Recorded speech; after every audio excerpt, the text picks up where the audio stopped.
Hey there guys, I hope you're all fine. So in this tutorial, we are going to learn how to change hours in Calendly. So without further ado, let's dive right into it.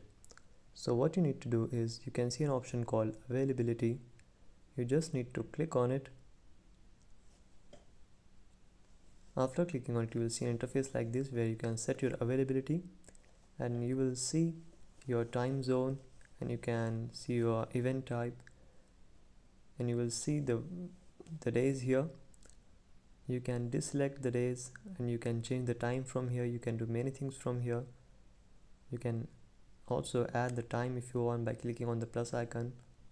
I'm going to show you how does it look in calendar view. Okay, so scroll down. You can change the time zone from here. Alright, so now you can see the availability that is appearing here.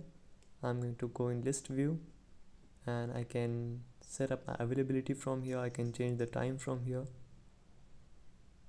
So that's how you can set up the availability. So that's it for today guys. Hope you find the video beneficial.